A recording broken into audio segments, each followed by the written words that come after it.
ఏపూరి సోమన్న సోదరు రచించిన పాటలు 25 సంవత్సరాలు పురస్కరించుకొని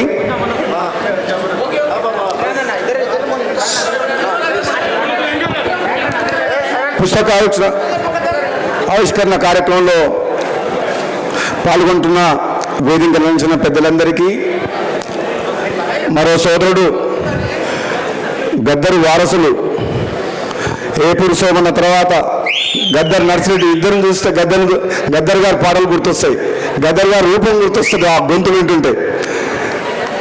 కళాకారులకు గర్వంగా ప్రజల కోసం పాటలు పాడే వ్యక్తులు అంటే వీళ్ళు నా కళ్ళ ముందర కనబడుతున్నారు. వాళ్ళతో పాటు మాజీ మంత్రివర్గు సోదరి పుష్పలీల గారు, వేదిక నుంచి పెద్దలందరూ, మీ అందరికీ కూడా నా హృదయపూర్వక నమస్కారాలు. కళాకారులందరికీ ఈ కార్యక్రమంలో పాల్గొంటున్న ఏపూరి సోమన్నతో పాల్గొంటున్న ఆయన అభిమానులు, కళాకారులందరూ కూడా పేరు పేరున నా హృదయపూర్వక నమస్కారాలు తెలియజేస్తూ, చాలా ఆలస్యమైంది. వేరే ప్రోగ్రాం దీని తర్వాత ప్రోగ్రాం వాళ్ళు కూడా చెప్తున్నారు 5 గంటల వరకే మీ టైం ఉంది, 6 గంటలు అయిందని చెప్పి మా ప్రోగ్రాం చేసుకోవాలి సార్ అని చెప్పి. నేను రాజకీయ ప్రసంగం చేస్తానికి ఇక్కడికి రాలేదు. కేవలం ఏపూరి సోమన్న ఈ పుస్తకం గురించి విడుదలకు రమ్మంటే నాకు ఏపూరి సోమన్న పాడే ప్రతి పాట చాలా ఒళ్ళు పులకరిస్తుంది. ఎటువంటి పాటలు పాడతానంటే ఒక చైతన్యం. ఆ పాటలన్నిటికంటే నచ్చింది పాట ఏంటంటే ఎవరి పాలయ్యిందిరో ఈ తెలంగాణ. అది ఇప్పటికి కూడా ఒక్కసారి గుండె మీద చేసుకొని ఆలోచిస్తే ఎవరి పాలయ్యిందిరా తెలంగాణ. తెలంగాణ కోసం ఆత్మ బలిదానం చేసిన అమరవీరుల ఆత్మ ఏడుస్తుండొచ్చు, బాధపడుతుండొచ్చు. ఎందుకంటే ఆనాడు ఈనాడు తెలంగాణ వచ్చిన తర్వాత కూడా అభివృద్ధి పేరు మీద లక్షల కోట్ల అప్పులు చేసి మళ్ళీ అదే ఆంధ్ర కాంట్రాక్టర్లు దోసుకుంటుంది తెలంగాణని. ఎవరి పాలైందిరా తెలంగాణ. తెలంగాణ వచ్చిన తర్వాత ఎవరు బాగుపడ్డారంటే నిజంగా తెలంగాణలో ఉన్న పేద ప్రజలకు న్యాయం జరగలేదు. అందుకనే ఆ పాట వినడానికే ఇక్కడికి వచ్చిన. ఆ పాట అంటే నాకు ఇష్టం. ఎవరి కోసం తెలంగాణ వచ్చింది, ఎవరి కోసం మనం ఉద్యమం చేసిండ్రు. ఆనాడు కళాకారులు లేదే ఈ తెలంగాణ కళ సాకారం అయిందా? ఈ తెలంగాణ ప్రజల్ని దేవుడిచ్చిన గొంతుతో వాళ్ళ పాటలతో ఆటలాడి ప్రజల్ని చైతన్యవంతులను చేసి తెలంగాణ సాధనలో కీలక పాత్ర పోషించింది కళాకారులు కాదా? అటువంటి కళాకారులే మన కళ్ళ ముందు నా ఏపూరి సోమన్నే అడుగుతున్నాడు ఎవరి పాలైంది తెలంగాణ అని చెప్పేసి. నిజమైన ఉద్యమకారులు ఇప్పుడు ఎవరన్నా తెలంగాణ ఉద్యమ ఫలితాలు తెలంగాణ వచ్చిన తర్వాత బాగుపడ్డారా? లేదు, న్యాయం జరగలేదు. తెలంగాణకు ఉద్యమానికి సంబంధం లేనోళ్ళు, కాంగ్రెస్ పార్టీకి సంబంధం లేనోళ్ళు మన ఆంధ్ర పాలకుల మోకాల చేతులు లాగి నీళ్ళు లాగేటోళ్ళే మళ్ళీ ఇప్పుడు తెలంగాణలో ఉన్నారు. నిజం కాదా? ఇది నిజం కాదా? పార్టీలు వేరైనా రాజగోపాల్ రెడ్డి అనే వ్యక్తి ఉన్నట్టు మాట్లాడతాడు. మీ అందరికీ తెలుసు. ఏనాడు కూడా నేను భయపడలేదు. ఆనాడు కేసీఆర్ ప్రభుత్వం కూడా ప్రశ్నించే గొంతు లేకుండా ప్రజాస్వామ్యాన్ని కూలి చేసే విధంగా ప్రతిపక్షం లేకుండా చేస్తే 2018లో ఒక శాసనసభ్యులుగా నేను రాజీనామా చేస్తే నన్ను ఓడగొట్టాలంటే మొత్తం ప్రభుత్వం 100 మంది ఎమ్మెల్యేలు మునుగోడుకు వచ్చిండ్రు. అది నా రక్తం. అది ఎప్పుడు ప్రజల పక్షాన మీరు ఎట్లా పాడుతుంటారో, ఎప్పుడైతే పేదలకు అన్యాయం జరుగుతుంటుందో, దోపిడీ జరుగుతుంటుందో, ప్రజల పక్షాన ప్రజాస్వామ్యాన్ని రక్షించేందుకు మీ వెంట రాజన్న ఉన్నాడు. నేను ఈరోజు మాటిస్తున్నా, ఈ కళాకారుల కార్యక్రమంలో, సోమన్న కార్యక్రమంలో తెలంగాణ కోసం పాటుపడిన కళాకారులారా మీ అందరికి మాటిస్తున్నా, రాజన్న మీ వెంట ఉంటాడు. ప్రాణం ఉన్నంత వరకు తెలంగాణలో ఉన్న కళాకారులను కంటికి రెప్పగా కాపాడుకుంటాడని చెప్పి నేను సభలో చెప్తాను. రాజగోపాల్ రెడ్డి మాటిస్తే వెనక గోడు. ఒకటే ఉదాహరణ చెప్తా. 2018లో ఢిల్లీకి పోయినా మా ఎమ్మెల్యే చిరుమర్తి లింగయ్యకి బదులు ఇంకొకరికి టికెట్ ఇస్తారన్నారు. నేను హైకమాండ్కు డైరెక్ట్ చెప్పిన, చిరుమర్తి లింగయ్య టికెట్ ఇవ్వకపోతే నాకు కూడా వద్దు, మునుగోడు నుంచి పోటీ చేయ అని చెప్పిన. అంటే ఒక దళితుని కోసం తన త్యాగం చేసి ఇస్తారా ఇయ్యండి, ఆయనకి ఇస్తే నాకు ఇయ్యండి, లేకపోతే నాకు కూడా వద్దు అని చెప్పిన దెబ్బకి ఆయన టికెట్ ఇచ్చింది. శోభన చెప్తున్నా, శోభన ఈ చేతులతో ఎంతోమంది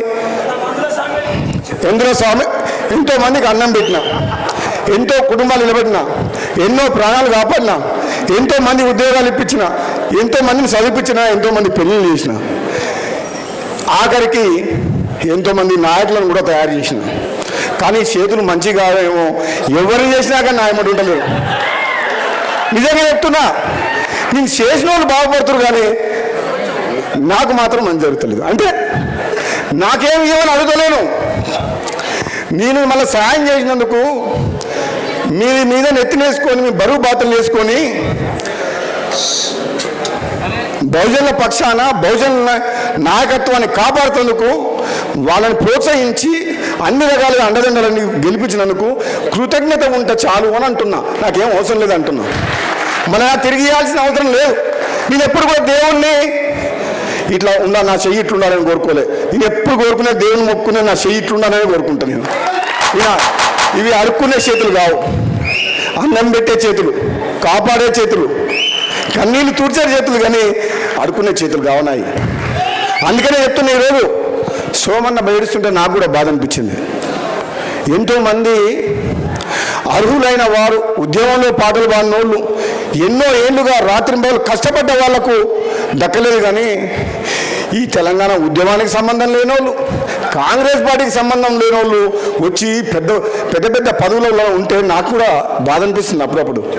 కానీ ఒక రాజకీయ పార్టీలో ఉన్నా కాబట్టి నేను ఎక్కువ మాట్లాడలేకపోతున్నా.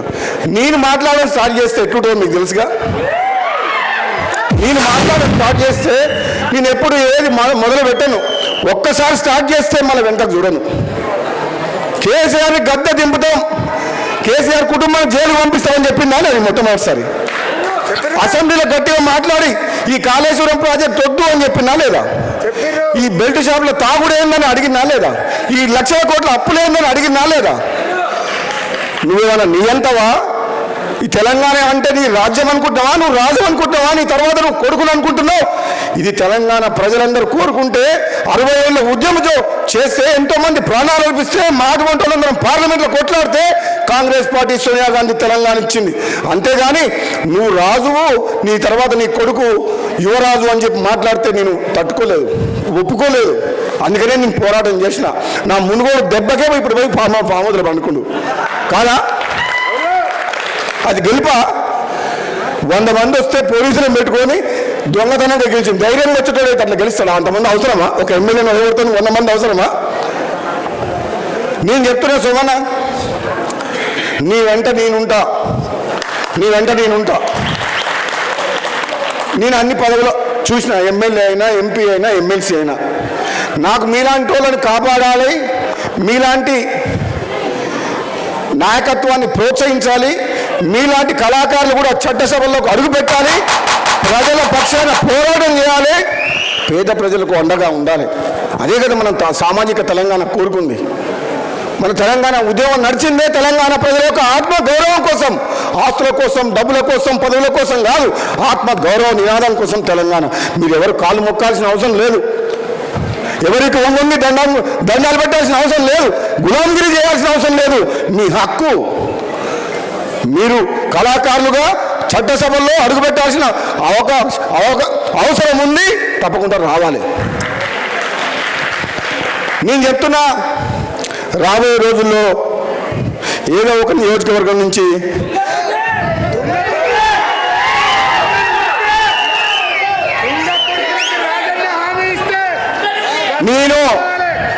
నేను ఒక్కసారి మాట అంటే వెనుకకు పోను. ప్రాణం పోయినా సరే అది చేసి తిరుగుతా. నా పదవి పోయినా, ప్రాణం పోయినా, తుది శ్వాస వరకు ఇచ్చిన మాటకు కట్టుబడేదానికి ప్రయత్నం చేస్తాను నేను. అందుకని చెప్తున్నా, తెలంగాణలో ఏపుడు సోమన్న చట్టసభలో అడుగు పెడతాడు,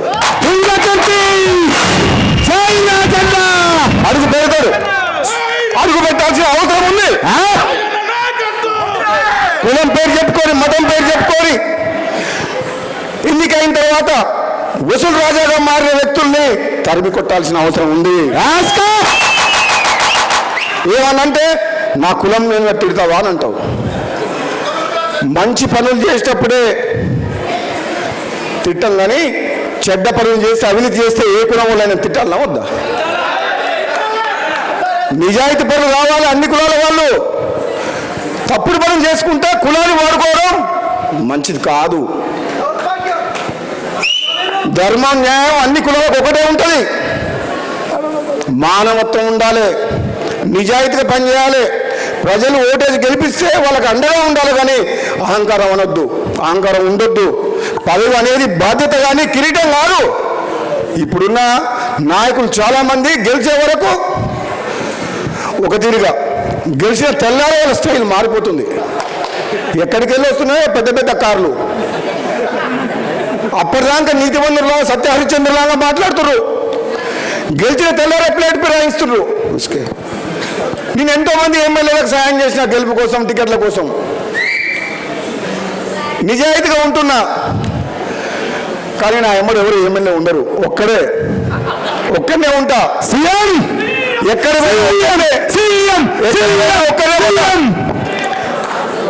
ఈ అవినీతి ఎమ్మెల్యేలని, ఈ డిపాజిట్ రాని ఎమ్మెల్యేలని నెట్టబెట్టుకుని పోవాల్సిన నాకు అవసరం లేదు. ఎందుకంటే నా వెంట ప్రజలు ఉన్నారు. ఈ మాసిపోయిన ఎమ్మెల్యే నాకు అవసరం లేదు.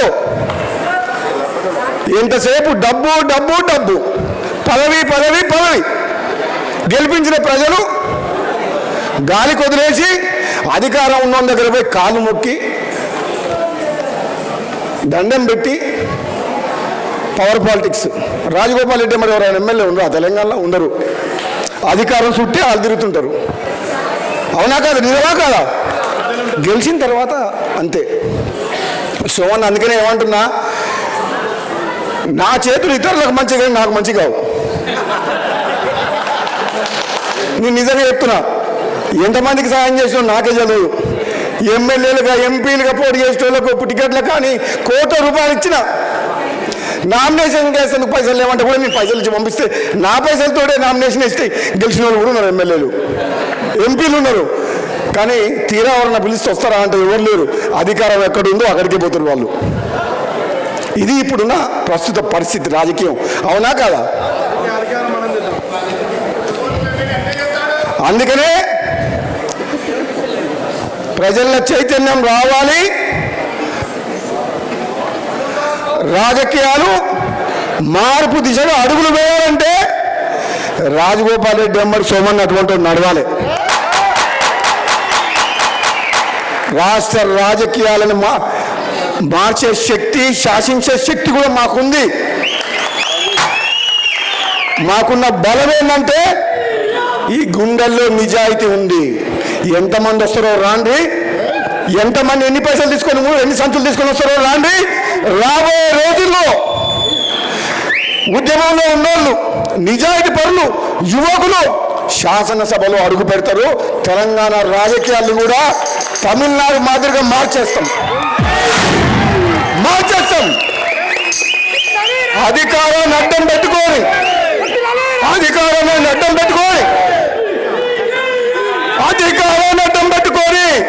అభివృద్ధి పేరు మీద లక్షల కోట్లు దోసుకుంటున్న ఎమ్మడి పడతాం. దోపిడికి వ్యతిరేకంగా పోరాటం చేస్తాం. మేము నిజాయితీ పరులం అని చెప్పేసి మా సహనాన్ని, మా ఓపికని చేతగానితనంగా భావించొద్దు. అవసరం వచ్చినప్పుడు విద్యార్థుల కోసం, నిరుద్యోగుల కోసం, యువకుల కోసం, రైతుల కోసం, పేదల కోసం, మా అక్క చెల్లెల కోసం అవినీతికి వ్యతిరేకంగా పోరాటం చేసి యుద్ధం చేస్తాం. భయపడేది లేదు. మేము చూస్తున్నాం దగ్గరికి వెళ్ళి రాజకీయాలు. నేను పార్లమెంట్ సభ్యులుగా, ఎమ్మెల్యేగా 20 ఏళ్ళ నుంచి రాజకీయాలు చూస్తున్నా. నాకు అర్థమైంది ఏంటంటే, నేనొక్కడిని నిజాయితీగానే ఉంటే సరిపోదు. నేనొక్కడిని నిజాయితీగా ఉంటే ఈ పేదలకు న్యాయం జరగదు. నేను అవినీతి వ్యతిరేకంగా, దుర్మార్గులకు వ్యతిరేకంగా పోరాటం చేసినప్పుడే ఈ పేదలకు న్యాయం జరుగుతుంది. ఇన్నేళ్ళు సహనంతో ఉన్నా, ఇప్పుడుగా పోరాటం చేయాల్సిన సమయం దగ్గరికి వచ్చింది. నువ్వు గజ్జగట్టు, నేను రుమాలు కడతా. నువ్వు గజ్జగట్టు, రుమాలు కడతా. ప్రజలకు పోదాం. నిజంగా తెలంగాణ వచ్చిన నా పేదల బతుకులు మారినాయా? ఉన్నోడేమో 100 రెట్లు 1000 రెట్లు పెరిగిపోయిండు, లేనోడేమో కొంప కూడా వస్తుంది. వానికి 5 లక్షలు ఇస్తానుకో 500 రూల్స్ పెట్టిరు. 5 లక్షల రూపాయలు ఇంటికి. ఎన్ని రూల్స్? ఎంత ఇస్తుర్రు? వాడేమో లక్షల కోట్లు దోసుకుంటారు, పైన ఉన్నోడేమో లక్షల కోట్లు దోసుకుంటారు. 5 లక్షలు ఇస్తానుకోమో 500 రూల్స్ పెట్టింది. నిజమా కాదా? సగం ఇల్లు రాగానే బిల్లు రాలేదంటారు. పాత ఆటో ఉన్నా వెంకట ట్రాక్టర్ ఉన్నా నీకు బిల్లు ఇవ్వమంటారు. అది ట్రాక్టర్ నడిచేది లేదు, జీపు నడిచేది లేదు, అది ఎప్పుడు ఫైనాన్స్ వాళ్ళు గుంజుకోపోయారు, అది ఎప్పుడు ఆయన పేరు మీద ఉందంటే నీకు ఇల్లు క్యాన్సర్ అంటారు. ఇదెక్కడ న్యాయం? ఇట్లా చెప్పుకుంటూ పోతే రాజగోపాల్ రెడ్డి ఇప్పుడు అధికార పక్షంలో ఉండా ప్రతిపక్షంలో ఉండా అని చెప్పి అడుగుతారు జనం. నేనైతే ఒక పక్షంలో ఉన్నా. నేనెప్పుడు ప్రజల పక్షాలనే ఉంటా. నేనెప్పుడు ప్రజల పక్షాన ఉండాలని కోరుకుంటున్నా. నాకేదో పదవి ఇస్తానంటేనో, నాకు పదవిస్తే ఒక తీరుగా, ఇంకోటైనా ఆశపెడితే ఒక తీరుగా ఉన్నది ఉన్నట్టు మాట్లాడతా. రేవంత్ రెడ్డి ప్రభుత్వం మంచి పనులు చేస్తే మంచిగా చేసిందంట, తప్పు చేస్తే తప్పు చేసిందంట అనాలా అవుతా అనాలా? కాబట్టి మీ అందరికీ చెప్తున్నా, గొంతు పోయింది. ఏది ఏమైనా సోమన్నకు న్యాయం జరుగుతుంది. మంచి కళాకారుడు. మీ కళాకారుల పాటలు మాటలు వింటుంటే మాకు ఒళ్ళు జల్లరిస్తుంది. మీకోసం పేదల కోసం బ్రతకాలే. ఇక రాబోయే రోజుల్లో నిస్వార్థంగా నిజాయితీగా సోమన్న లాంటి వ్యక్తులు ఎంతోమంది యువకులు రాజకీయాలకు రావాలనుకుంటుండ్రు. గ్రామ స్థాయిలో, మండల స్థాయిలో, నియోజకవర్గ స్థాయిలో, రాష్ట్ర స్థాయిలో దళితులకు, బడుగు బలహీన వర్గాలకు అండగా ఉండి వాళ్ళ జీవితాల్లో మార్పు తీసుకురావాలి. ఈ రాజకీయాల్ని మార్చేసే దిశగా, మార్పు దిశగా ప్రయాణం చేయాలని చెప్పి మీకోసం ఎప్పుడూ మీ అంట ఉంటా అని చెప్పి తెలియజేస్తూ సెలవు తీసుకుంటాం. Thank you.